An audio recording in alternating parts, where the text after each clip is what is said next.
नमस्कार, मैं doctor Mohanlal Goswami, assistant professor राजनीति विज्ञान, राजकीय कन्या महाविद्यालय हनुमानगढ़। आज हम चर्चा करेंगे भारत के संविधान की मुख्य विशेषताओं पर। यह टॉपिक बीए सेकेंड ईयर के राजनीति विज्ञान के द्वितीय प्रश्न पत्र भारत की राज्य व्यवस्था से संबंधित है। जैसा कि आप जानते हैं, भारत का संविधान 26 जनवरी 1950 को लागू हुआ था। संविधान किसी भी देश का मूलभूत कानून होता है जो लिखित या अलिखित रूप में होता है। इसी के अनुसार देश का संचालन होता है। वह संसद इसके आधार पर कानून बनाती है। भारत के संविधान की मुख्य विशेषताएं इस प्रकार से। नंबर 1, निर्मित, लिखित व सबसे बड़ा संविधान। भारत का संविधान निर्मित संविधानों की श्रेणी में आता है, यानी इसका निर्माण विशेष समय पर किया गया। भारत के संविधान निर्माण के लिए कैबिनेट मिशन योजना के तहत कमेटी का गठन किया गया था। इसकी पहली बैठक 9 दिसंबर 1946 को हुई। वह 26 नवंबर 1949 को संविधान तैयार हो गया और उस पर हस्ताक्षर किए गए। यानी इसमें 2 वर्ष 11 महीने और 18 दिन का समय लगा। ब्रिटेन का संविधान विकसित संविधानों की श्रेणी में आता है, यानी उसका विकास हुआ है, किसी एक विशेष समय पर निर्माण नहीं किया गया। लिखित संविधान लिखित या अलिखित रूप में हो सकते हैं। ब्रिटेन एकमात्र अपवाद है जिसका संविधान अलिखित है या आंशिक रूप से लिखित है। सामान्यतः सभी देशों में लिखित संविधान की परंपरा है। सबसे बड़ा संविधान या व्यापक संविधान। भारत का संविधान विश्व का सबसे बड़ा संविधान है। इसमें 395 अनुच्छेद, 22 भाग, 12 अनुसूचियां हैं और अब तक अगस्त 2020 तक इसमें 104 संविधान संशोधन हो चुके हैं। ये भी संविधान का एक हिस्सा है, यानी संविधान का विकास भी हो रहा है। अंतिम संविधान संशोधन SC/ST के आरक्षण को 2030 तक बढ़ाने से संबंधित है। अमेरिका का संविधान विश्व का सबसे छोटा संविधान है। इसमें मात्र 7 अनुच्छेद हैं। संपूर्ण प्रभुत्व संपन्न लोकतंत्रात्मक गणराज्य। संपूर्ण प्रभुत्व संपन्न का अर्थ होता है भारत आंतरिक और बाहरी रूप से पूर्णतः स्वतंत्र है, किसी भी सत्ता के अधीन नहीं है। 1947 से पहले यह संप्रभुता ब्रिटेन के पास थी। लोकतंत्रात्मक गणराज्य, लोकतंत्र यानी भारत में लोकतंत्रात्मक पद्धति को अपनाया गया है। सामाजिक, आर्थिक और राजनीतिक रूप से लोकतंत्र की स्थापना की गई है। सभी व्यक्तियों को वोट देने, चुनाव लड़ने, राजनीतिक पद प्राप्त करने का अधिकार है। समाज में बिना किसी भेदभाव के सभी व्यक्ति समान हैं और आर्थिक रूप से भी समानता स्थापित करने की कोशिश की गई है। इन बातों को मौलिक अधिकारों में भी शामिल किया गया है। गणराज्य का अर्थ है देश के प्रमुख, राष्ट्र प्रमुख का चुनाव होता है। भारत में राष्ट्रपति का एक निश्चित समय के लिए 5 वर्ष के लिए चुनाव किया जाता है। समाजवादी व धर्मनिरपेक्ष या पंथ निरपेक्ष। समाजवादी और धर्मनिरपेक्ष सेकुलर शब्द 42वें संविधान संशोधन द्वारा 1976 में प्रस्तावना के अंदर शामिल किए गए। समाजवाद का कोई विशेष अर्थ नहीं लिया गया। इसका आशय समाज में आर्थिक समानता की स्थापना करना है और ये प्रस्तावना में ही शामिल किया गया है। यानी इसको वाद योग्य स्थिति प्राप्त नहीं है, यानी इसको न्यायालय द्वारा लागू नहीं कराया जा सकता कि कोई बंधा बंधाया समाजवाद इसमें लागू किया जाए। धर्मनिरपेक्ष या पंथ निरपेक्ष दोनोशब्द प्रयोग होते हैं। अंग्रेजी में सिर्फ सेकुलर शब्द है इसके। इसका अर्थ होता है राज्य का कोई विशेष धर्म नहीं है, वह धर्म के मामले में तटस्थ है। सभी व्यक्तियों को अपना धर्म मानने व प्रसार करने की छूट होती है। इसे मौलिक अधिकारों में भी स्थान दिया गया है। कठोर व लचीला संविधान। संविधान संशोधन के आधार पर 2 प्रकार के होते हैं, कठोर संविधान व लचीला संविधान। कठोर संविधान वह होता है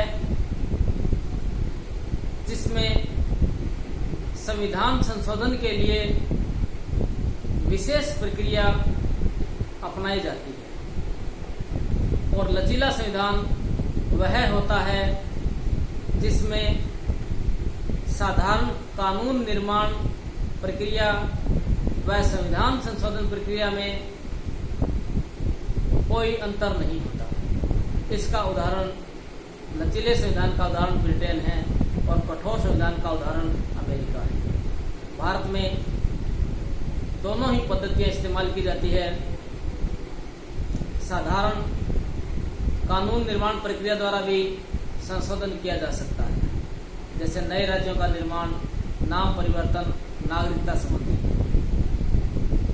संविधान संशोधन प्रक्रिया अनुच्छेद 368 में दी गई है।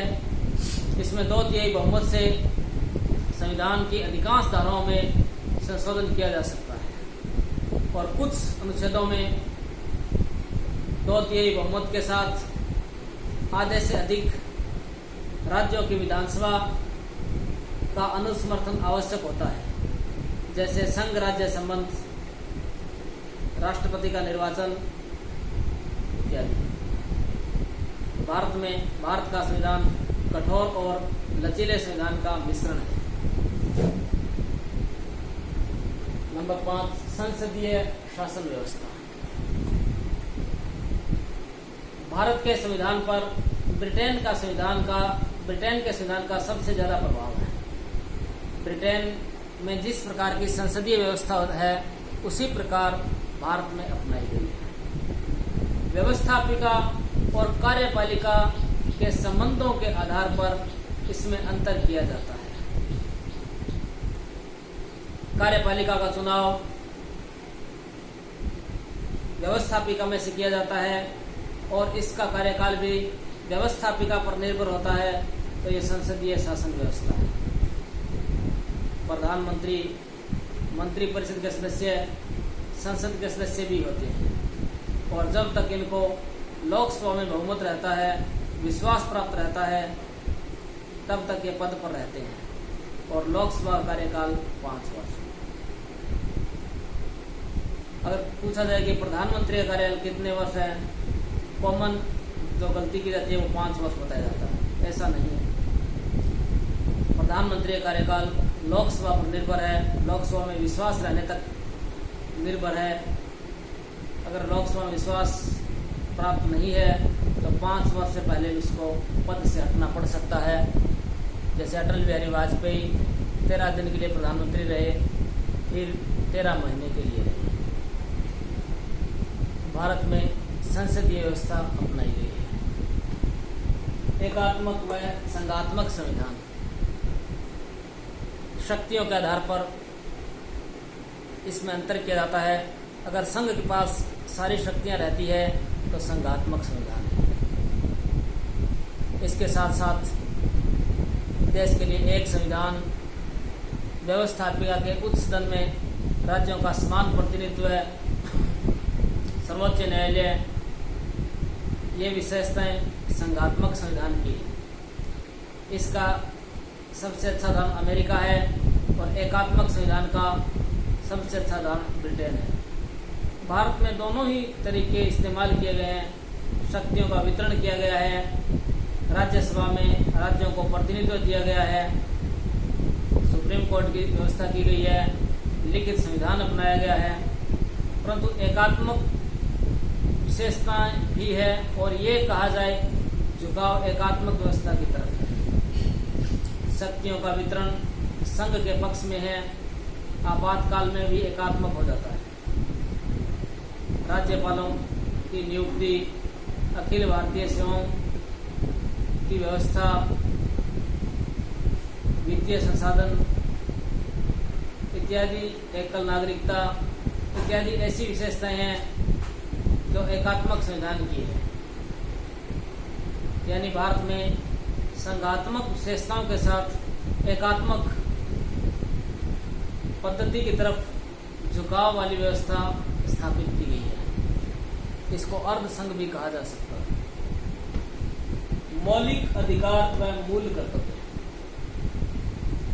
भारत के संविधान में नागरिकों को 6 मौलिक अधिकार दिए गए हैं।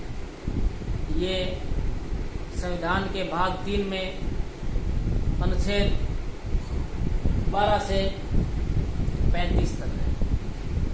मूल संविधान में 7 मौलिक अधिकार दिए गए थे। अनुच्छेद 31 में संपत्ति का मौलिक अधिकार था, परंतु इसको 42 में इसको संविधान संशोधन द्वारा कानूनी अधिकार बना दिया गया है। यह अनुच्छेद 301 में है। 6 मौलिक अधिकार: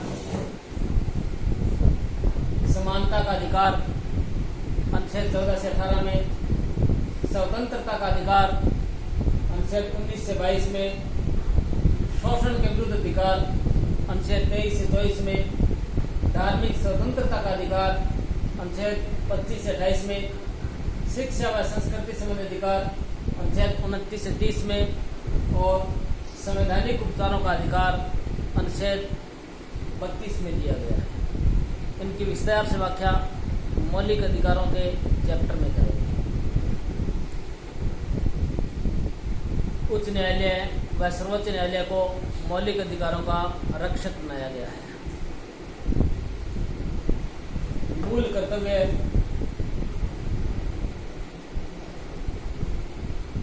ये भाग 4 में अनुच्छेद 51 क में रखे गए हैं। ये 42वें संविधान संशोधन 1976 द्वारा जोड़े गए। मूल रूप से 10 मौलिक कर्तव्य थे परंतु 86वें संविधान संशोधन द्वारा शिक्षा संबंधी मौलिक कर्तव्य जोड़ा गया। वर्तमान में 11 मूल कर्तव्य इसमें है, फंडामेंटल ड्यूटीज, मूल कर्तव्य।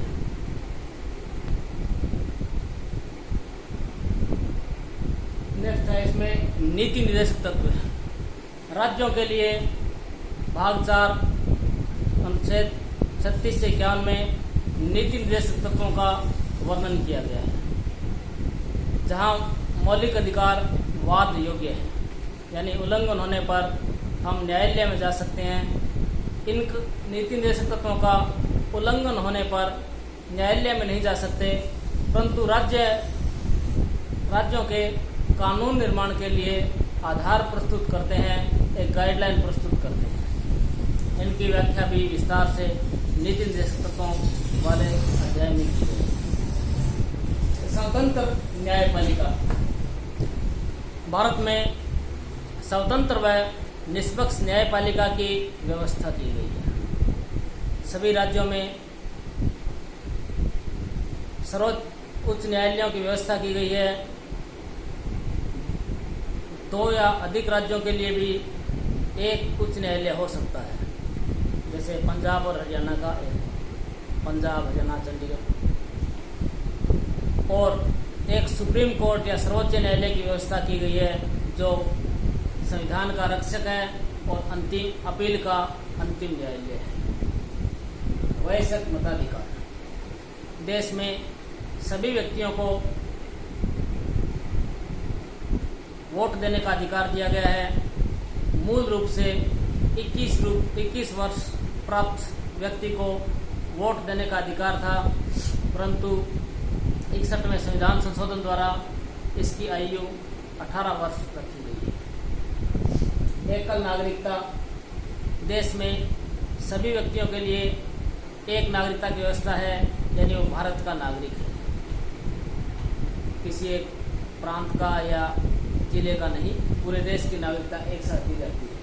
अमेरिका में दोहरी नागरिकता है, उस राज्य का निवासी और देश का निवासी, डबल सिटीजनशिप। आरक्षण की व्यवस्था। कमजोर वर्गों के लिए, अनुसूचित जाति, अनुसूचित जनजाति, पिछड़े वर्गों, इनके लिए संविधान में आरक्षण की व्यवस्था या विशेष प्रावधान किए गए हैं। ये निश्चित अवधि के लिए किए जाते हैं ताकि समाज में समानता की भावना बनी रहे। एक राजभाषा। हिंदी को राजभाषा माना गया है। सामान्यतः राष्ट्रभाषा शब्द प्रयोग किया जाता है, परंतु इस संविधान में राजभाषा शब्द लिखा गया है। इसके साथ साथ संघ सरकार की जो भाषा अंग्रेजी रखी गई है, वो अनिश्चित काल के लिए रखी गई है, यानी संघ जब राज्यों से पत्र व्यवहार करता है या कामकाज करता है, उसकी भाषा इंग्लिश होती है। सुप्रीम कोर्ट की भाषा भी इंग्लिश रखी गई है। विश्व शांति का समर्थक।